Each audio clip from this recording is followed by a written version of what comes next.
Welcome to the podcast, Annette. Thank you so much, Michelle. I'm so excited to be here. Yes, me too. I'm excited to have you here. So, give us a little background on your journey to become a spiritual coach, working in fertility. I'd love to get everything because I know that you have like a really vast array of talents. Oh, thank you. Yeah, it's definitely been a very meandering road to get to where I am today. It's taken many, many years, a lot of experiences, and I'm really very grateful because I wouldn't be where I am today helping the women that I'm helping and doing the work that I'm doing if it weren't for this very meandering approach. So my background actually started off in advertising and marketing. And I did that for about a decade before I realized this just isn't my thing. I want to be helping people. And I knew that holistic wellness was my thing. And so that started a whole like 10-year journey, getting all of these different certifications and trainings. I became a licensed massage therapist, an energy healer, and just started on this path of really seeking truth and spirituality. And the more that I studied, the more that I realized how all these different roads were all leading into like one path. And as I was on my journey, discovering all these things, learning all these things, working with all these people, I opened up a healing spa in Miami Beach, like not too far from where you're at.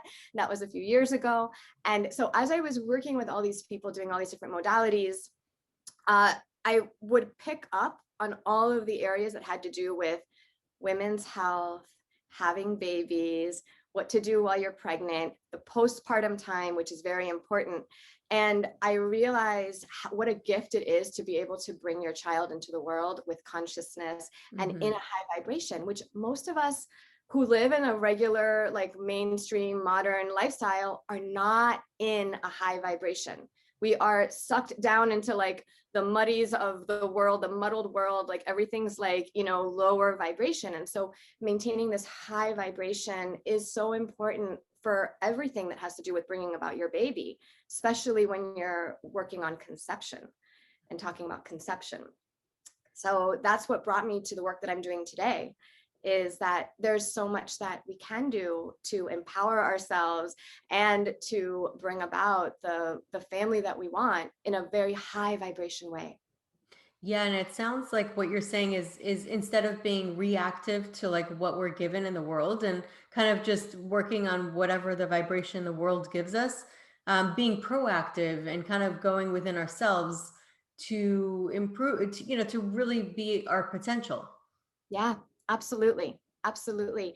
It's kind of like, the approach of people only go to the doctors when something's wrong with them. Right. So that's the whole holistic approach, is like, we want to be proactive and stay ahead of the curve. We Hmm. don't, if something's wrong, of course we're going to go to the doctor, but we want to catch it before we have to go to the doctor and do a, surgical procedure or something that's pretty invasive. So the same approach can apply to fertility. We want to be ahead of the curve and be proactive about how we're going to go through our process.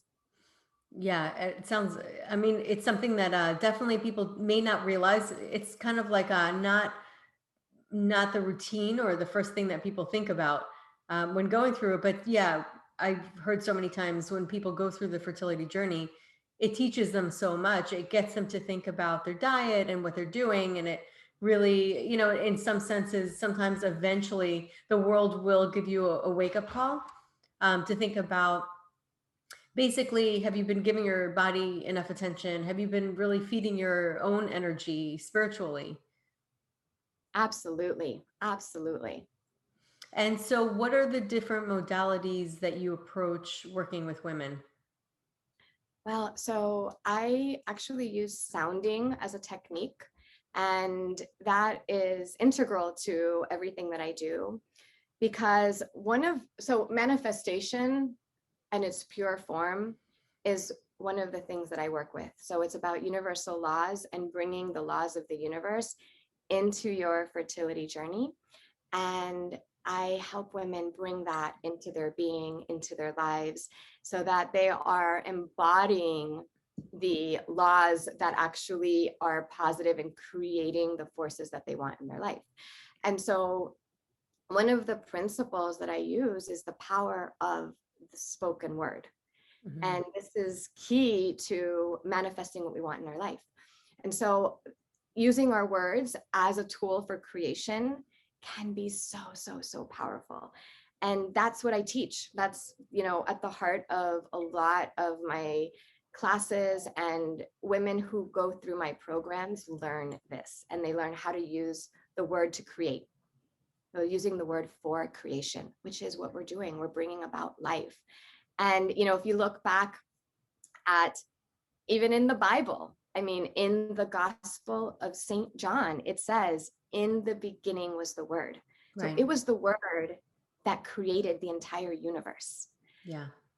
And so if we don't think that our words have power, we are not paying attention. Like, we're missing something. And as we go through life, we're so used to hedging our bets, not going all in. We're afraid of rejection. There's a lot of things that make us kind of dampen our words, hide and be small and not be like overly confident. And so that can have an effect, because now we're manifesting that through our own words. So it's really important to know what we're creating just by the choice of the words that we're using on a daily basis. And it's so important and so powerful, and is a huge tool that you can use in your fertility journey. And so how do you use that word? How do you use that power? So there's so many different ways. I mean, one is, just having the feedback, because we're so ingrained in our patterns, right? So it's very unlikely that we will pick up all the ways in which we're using our words in the wrong way, because it takes somebody else to call you out on it. So Mhm. that's also the power of a coach and the power of a guide, or a power of a practitioner that is trained Mhm. to pick that out and to see it, so that then you can see it. It all is about awareness. If we're not aware of it, then we don't know to shift it, or we don't know to change it, or we don't know what we can replace it with. Mhm. So it's so important to have someone that's trained in helping you understand where it is that you're stopping, just by the use of your language, your own language. And what we say, the words that we use, actually originate in our mind. So Mhm. our thoughts actually create, and our thought is the unspoken word. So there's the spoken word, and then there's the unspoken word. Both of them are creating. They're both forms of the word. So our thought and our mind is an incredible manifestation tool. We just have to know how to use it. We have to know how to use it the right way, because the right words will create the right circumstances in life, but the wrong words will create pain and suffering. Mhm. So it's really learning how to use that. And so one thing that's critical is that feedback. Like, left to our own devices, we're going to continue to repeat the same patterns, because we're so used to it. We don't even see our own stuff. Right. It really requires the feedback of someone who's been trained to call that out, so that you can shift it. So that's one thing, is having that feedback is critical. The other thing, like the way that I work with my women, is we actually do sounding. So I use sound as a manifestation of the word. Mhm. So mantras is huge. Like, I'm really big on mantras, and mantras is the spoken word Mhm. used in a vibrational way. So we are creating vibration with the sounds of our voice. So I mean, I take a super spiritual path and a super spiritual approach to all of this. So if we think about using sound as vibration, we are also creating a specific vibration just with the sounds of the words of the mantras. And then if we look at what is a mantra, there is a seed sound that is a mantra. That's like the very beginning of sound. It's the very beginning of words. The very beginning of language is a seed sound. Mhm. So one of the ways that I work with people in my community is that we actually learn how to do seed sounds. And so you can say, for example, ma is a Mhm. seed sound. Ma happens to be the seed sound for March.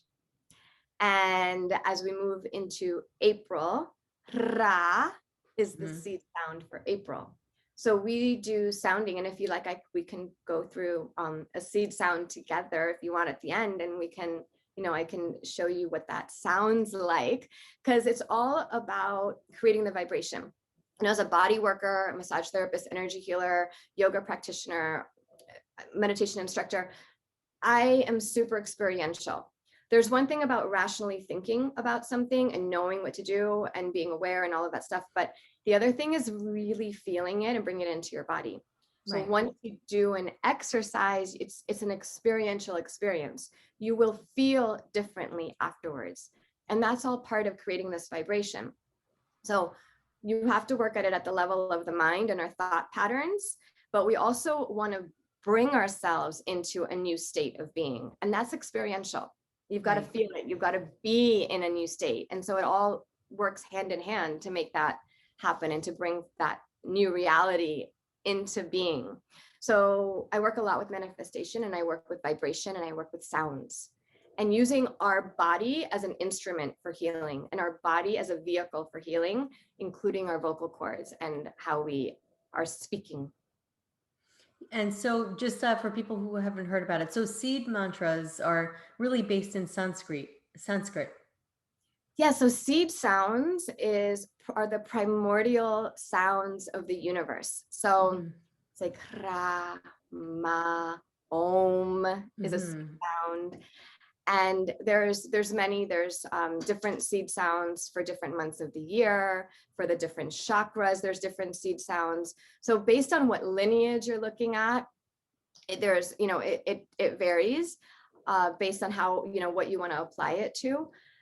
And I have my seed sounds that I apply to fertility. Hmm. So Ma happens to be one of them, because Ma is about the mother. It's also the moon energy. So Hmm. you have Ma and then the mother, and then you have Ra, which is the father. So Hmm. Ma is that water energy. Ra is that masculine father energy. And, we've talked before, I bring a lot in about the polarities into the work that I do as well, the masculine and the feminine polarities, and becoming receptive and really embodying that moon mother energy for Hmm. motherhood. So that's all in the Ma. The Ma is the seed.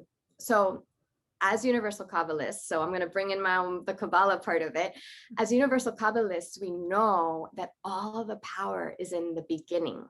Hmm. And that because if you think of like a seed and then a tree, it eventually will manifest into a big blown out tree. All the power is in that seed. So Hmm. the same applies to seed sounds. The seed sound is the very beginning of language. So if we start to work with seed sounds, we are working with the beginning, and then we can bring with intention what we want to manifest. So we can actually use seed sounds as a way of creating what we want. But if we know that Ma is the seed sound, that represents and symbolizes motherhood and the moon energy and the femininity and water, we can start to bring in more of that into our life, so that we are embodying that of being like a mother, even though we may not be a mother yet. Hmm.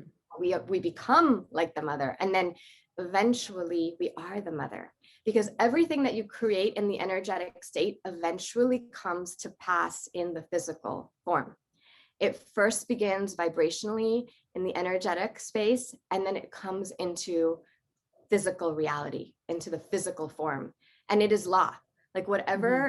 whatever you have spiritually, whatever is created, whatever pattern is there on a spiritual level, will crystallize Hmm. into physical matter. Right. And you work a lot of times with blocks or removing blocks. What are some of the, I guess, everybody is unique, but what are some of the common blocks that you've seen? Oh goodness. So the common blocks is a lot of times it's what originated from childhood. And Hmm. I don't even want to say a lot of times. I will go and dare and say it is every time. The Hmm. blocks come from what happened during childhood that then get reactivated as we go through life, and a partner leaves us, or something happens at work, or a best friend betrays us, or things like that, that reactivate the wounds that Hmm. first became ingrained in us in childhood. And so those are almost always what keeps coming up and can be what's blocking us from opening up, being receptive, being able to bring in the new life, it can actually be a shutting down, a closing, and a holding on, a trying to control, because we are afraid of Mhm. showing ourselves vulnerably and authentically. Because when we do, what's happened in the past Right. shows us we get hurt, and we're trying to protect ourselves. We're self-preserving people. We try to, as humans, we're always trying to protect ourselves as a survival mechanism. So again, this also comes into the significance of having that feedback, having that coach, and having someone to guide you, because left to our own patterns, Mhm. we retreat.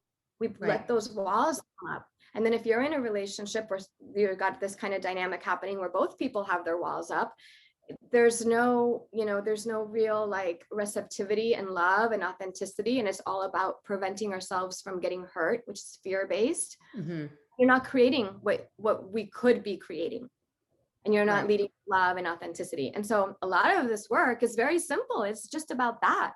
It's about bringing down our walls so that we can lead with love and authenticity. The theory is simple, but actually doing it is a Yes. different. That's what I was going to say. I mean, some people may know exactly where their fears came from. They can even remember the specific experience that they had um, in their childhood, but yet to actually get into the subconscious mind and change that and shift that is very challenging. It really is. And the grooves in our subconscious mind, are so patterned, and they've been happening over and over and over again.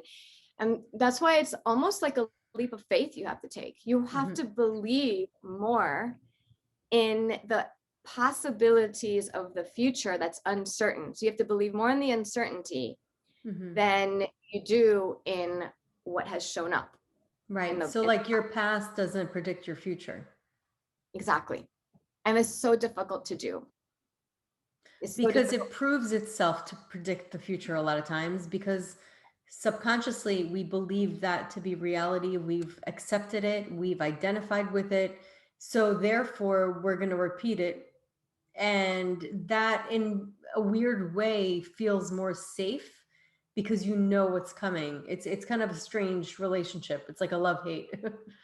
Yeah, it's like that familiarity thing. Like if you were abused as a child, you tend to attract a partner that's going to be abusive, because even though you consciously don't want it, Yeah. right? You're still drawing it in vibrationally. You're still expecting that. Something about you is saying, I don't deserve anything else. This Hmm. is the way it is for me. Vibrationally, on a level that's not understood rationally, that's what's happening. And so you keep attracting it until you can heal it. And what you have to do is you have to go way, way down into the bottom to see what are those real childhood wounds. And Hmm. once you heal it and you replace it with something else, and then you have to work on keeping that in your new reality, because it's not like it ever really truly goes away, but it's a work in itself, just in shifting. Once you're aware of it, you can work to shift it. Every time it comes up in your life, or a Hmm. thought that comes up, then but there's work that has to be done for you to get to that point, to see it, to recognize it, to know it, and then to know what to do about it. Right. And it's like, again, it's so challenging. So what are some steps? You had mentioned sounds, like what are some steps people can take? Some people out there, they've been hit by the pandemic. They can't afford to work with a coach. For people who just want to take action now and want to get proactive about it, what are some of the things that they can do to become more liberated from those blocks? Yeah. So one of the things that is like always works is dropping down to your heart.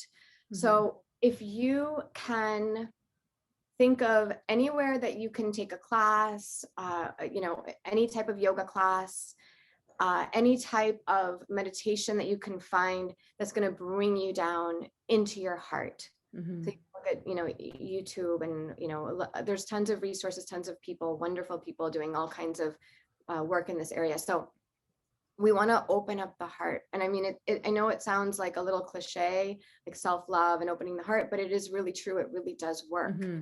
because once we come into authenticity, and authenticity is about acceptance. Like we we can't be authentic with other people if we don't accept who we truly are on the inside.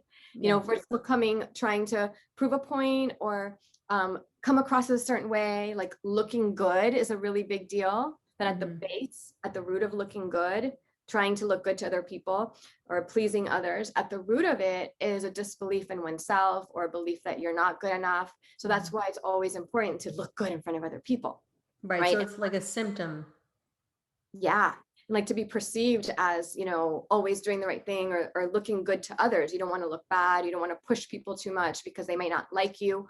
All of these things at the root of it, it's this feeling of disbelief or not being good enough. And so you cannot truly show up authentically to your partner, to your children, to your family members, to your friends. You don't really believe if you don't really believe in yourself and if you don't accept yourself. Hmm. So that acceptance is so important. And acceptance looks like it's not controlling, it's not trying to control the outcome. It is not judgmental. It is not critical. It is not about trying to make everything perfect and perfectionism, which is rampant in our society. I think Hmm. a lot of people just trying to do everything perfectly, and that prevents you from actually taking any action because then Right. things are never perfect Yeah. enough. And so you don't put things out and you don't do things, you don't move forward. So a lot of it is about just acceptance and being like, it is okay where it is. You know, of course, we're always continuing to move forward and up level ourselves, and we're always improving and doing better and better. But you have to accept where you are now and accept yourself, flaws and all, so that we can also accept the ones that we love in our life. Because if we are having a hard time with communication with others or getting along with others, we might be judging. We might be coming from a place of control. We might be wanting to be attached to a specific outcome. Hmm. And so that prevents the flow from happening. And a lot of times it's because of this overly judgmental critic of our own selves. It's, you know, we talk about this all the time, where other people are a mirror to ourselves. Hmm. So we don't want to believe it. And we think, okay, that might be true for other people, but that's not true for me. Right. You know, we think that all the Yeah. time. But really, if you're coming at it from a place of real authentic responsibility, you can see how you source some of these dynamics in your life. It may You not know, be apparent at first. yeah, what's interesting is it's not just even judgment on like the people, but it's also judgment on the process of life, right? We judge how it's going to play out. We judge that it's not going to work out before, that's really, we judge how life should be for us. And so it's kind of like it may not work in this linear way, and it's never going to be like the next person because every single person has a unique path. We all come with our unique path. And so is it good or bad, or is it just the process? It's kind of an interesting thing. And of course, obviously, it's difficult, it's challenging, but it's just interesting the meaning that we make. Absolutely. And that goes with intention and also with consciously creating with our words, which first begins with our thoughts. Hmm. So, we've covered a lot of different uh, angles to look at it here. One is about healing childhood wounds, and then the other is about, creating in our life what we want by consciously using our words. And, there's such a big connection between the mind and the body. And that's what I love about your podcast, the wholesome way to fertility. It really is a holistic approach, and you cannot separate the mind from the body.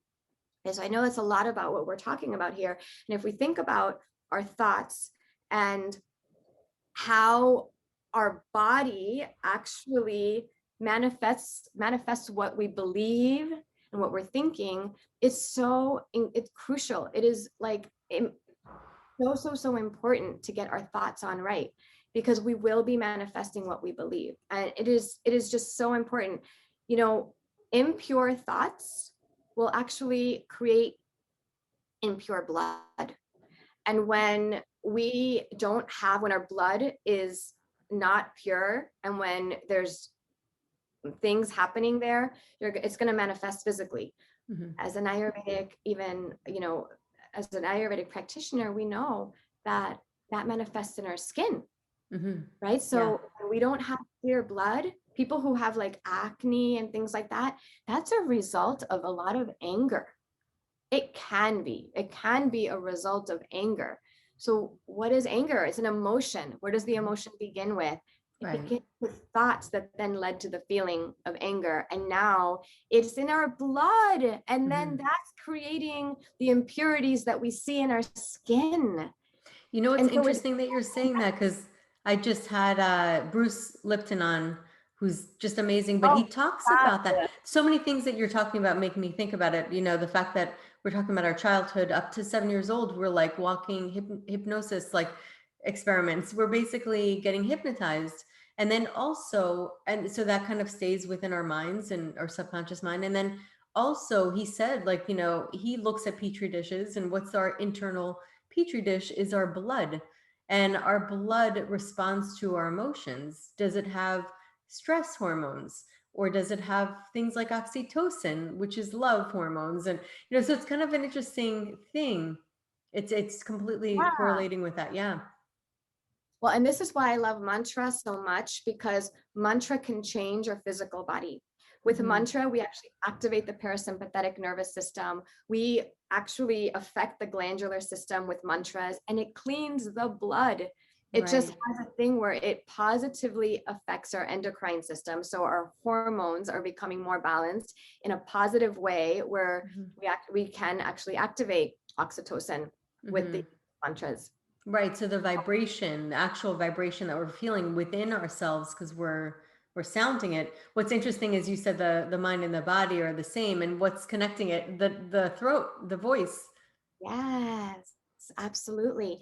And if we could even take it a step further, sound is sacred.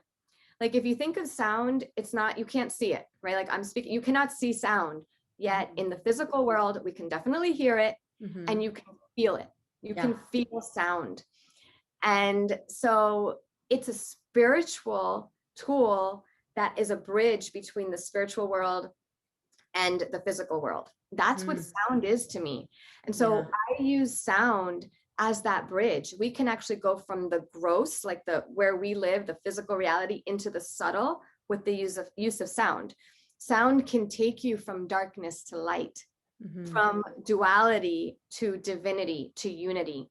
Sound Hmm. is a sacred tool, and it's amazing what we can do. And some of us don't even realize we're going around saying all kinds of things. We don't even know what we're creating just by the words that we're using. Right. We have this power, like it's crazy power. We're like basically driving a very powerful vehicle and not knowing how to really use it. Yes. And it's like, I will say just one quick thing about that can help anybody. Is just don't gossip. Hmm. Because when Yeah. you say something about somebody else, you have no idea the chain of reactions that you're creating. And now you're becoming karmically responsible for how somebody else thinks of someone. Hmm. That's creating. So you're creating by your thoughts and the thoughts you have implanted in somebody else, that's now creating a negative reality for the person that you're both thinking about. That you're Right. both, And it also it like dehumanizes people yeah. because it becomes like a label, a judgment, and it's dehumanizing. At the core, every person is precious. Like if you really get to know people, and it's interesting because one person can have two different relationships, and one person may really connect and love that person, see that person for who they really are. And then another person can come at the person from a judgment. And I think doing so, you're actually um, shortchanging yourself because you can really benefit from people if you see their inner light. So it's kind of an interesting thing. I always think about like, yeah, the gossip, it just, it really, it despirit, it takes away the spirit, takes away the humanity and just labels a person, and it's false. Yeah. Exactly. Absolutely. And, I love what Dr. Levry, my spiritual teacher, says, that God sits at the tip of your tongue. Mhm. So if we think about it, I'm going to break out into tears just thinking about it. Every time we speak, we can be speaking to uplift. And if you think that Mhm. God is at the tip of your tongue, you will use your words much more wisely. Yeah. Not every word that comes out of your mouth, God is creating through that. Yeah. So I I think love that most people don't realize the power of their word. I think that that really comes down to it. So people might say things and not think about it. Even with their kids who they love so much, sometimes they'll just say something and not think about it.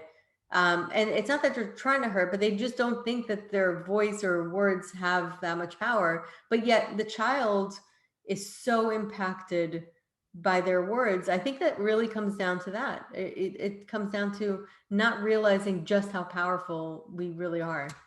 Yeah, and I mean, something even as simple as I will use my own mother as an example, like, cuidado que te vas a matar in Spanish, right? Mhm. That means be careful, you're going to kill yourself. Mhm. Oh my goodness, please Right. don't ever say that again, you Yeah. know? And that's common. Like my family is Cuban, so it's common as a child growing up. I heard that all the time. Like, you're gonna fall down the stairs and kill yourself. Oh my goodness, you know, Mhm. like, don't be saying that. So as parents, sometimes things like that we heard in childhood will just come out automatically Mhm. when we're bringing up our own children. So it's really important to cut that at the root and like remember that this we don't have to raise our children the way that we were raised, and that our Right. words do have tremendous power. And so that's just like a very innocent example Mhm. that I'm like, I will hear it being said sometimes, and I have to like put a stop to it. Yeah. No, and I think that for me, a big shift was when I saw the book Messages in the Water. Yeah. That proves the power of words. It's just incredible.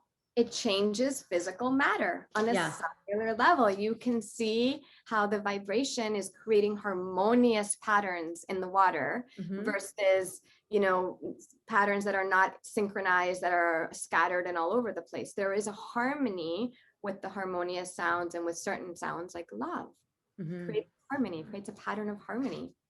And you can Yeah. actually see that in the water molecules. It's unbelievable.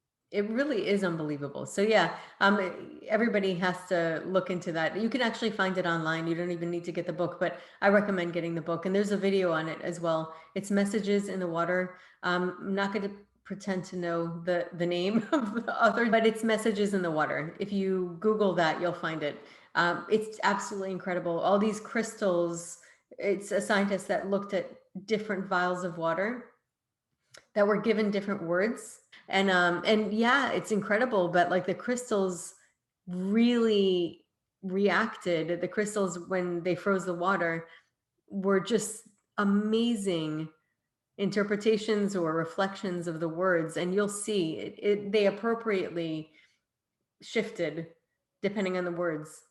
Yeah, and it's all vibration based, Hmm. which is what sound is. Just Exactly. That's so right. we can use sound in a conscious way to raise our vibration. It's just remarkable. It really is. And I think also about the four agreements, how he talks about, like the first one was be impeccable with your word. And it'll Oh really yeah, reflect in your one of my life. principles. Yeah. Yeah, so being impeccable with your word is a key, it's a key principle in spirituality and just in manifestation in general, because you're completely congruent. So what's in your inner world is what shows up in your outer world. It's what shows up in your reality. What's in your outer world is exactly what's inside of you. There's total congruency, total transparency. And Mhm. when you can get to that point, which is a total art, but when you can get to that point, then that is when you are totally congruent and you're manifesting exactly what you're feeling, exactly what you're thinking. That's another form of manifestation, is becoming impeccable with your word. Right. And then we talk about, it's not even just outward words. It's how do you speak to yourself in your mind? That's exactly right, because the words that we speak, the spoken word, directly comes from our thoughts. So our Mhm. thoughts are the seed. The Mhm. thoughts are the seed. And how we speak is exactly resulting from that. So it is the silent conversations of our mind that matter the most, Mhm. because that's what will eventually turn into the spoken word. So it's So, all so about our important. mind and our thoughts. And this is the trick. You know what you're thinking, because we get so many thoughts, right, on a day. You'll know what you're thinking by closely monitoring your words that you're speaking. We Yeah. use the words, we can work backwards to affect the mind by really monitoring our speech and writing down when you have a negative word or when you have a negative thought. If you're really conscious of it, if you're really aware, you can track it. And then you can look at your belief system and say, wow, I can't believe I actually said that. What am I thinking? What do I believe that's making me say this? Right. And so it's a really good way to start to tap into what's going on beneath the surface, is by looking and observing at your words, Yeah. looking at words and observing them.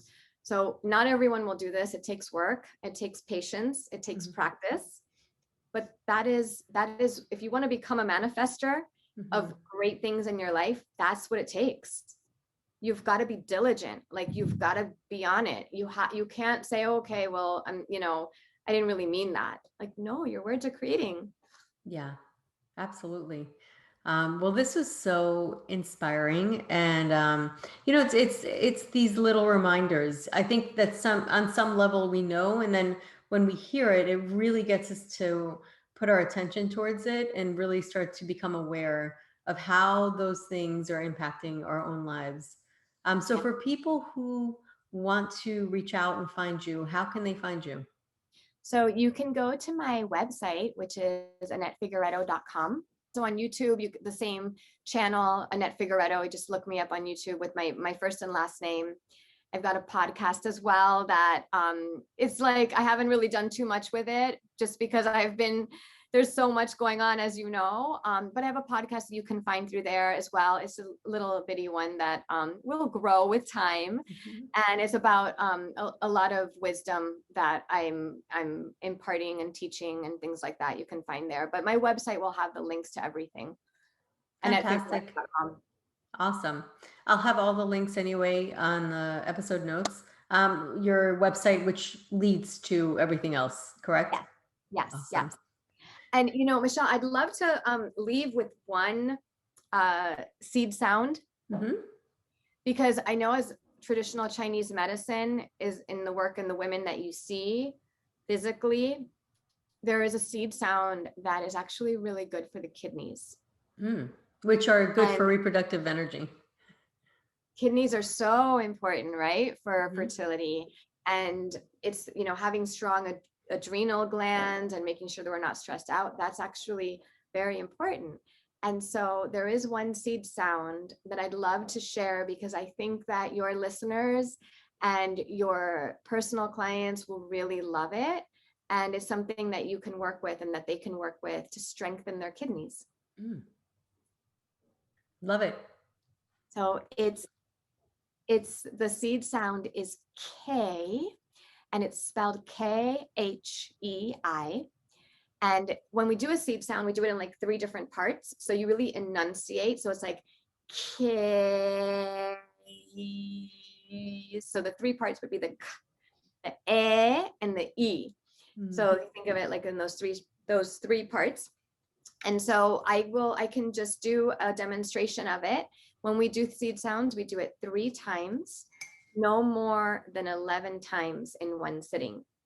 And so if you do this with me, you will feel a shift in your energy field, and you're actually lining things up in your body to harmonize with what the seed sound represents. And in this particular instance, we'll have the intention of strengthening the kidneys. So let's use, let's use silver triangle mudra. So you can bring your thumb to your ring and your pinky finger, and these 2 fingers stay up. So this replenishes your body, which is good for also restoring the kidney energy. And you can close your eyes, and we'll inhale through the nose and exhale just to clear.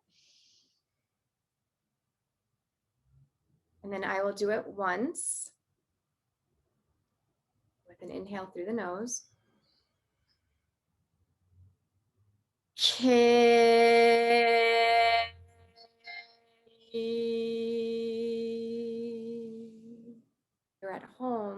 you can repeat that 2 more times. So if you're following along at home, so you would do this for a total of 3 times, and you can do that every day. And it's really good for, revitalizing that area of the body and replenishing the adrenals. I love that. That is so great. Well, thank you also for adding that and giving people something to take home with them. Um, that's great. This was really a wonderful, wonderful episode. I really love talking about the power of the word. I think just the thought that we have so much power as people, as humans, it's just a beautiful thing to think about. So Yeah. thank you so much for coming on today. You're so welcome, Michelle. It was my pleasure to be here with you. I love you. I love everything you're doing. So I'm so excited to be here and to be representing this work for this community. Oh, that's great.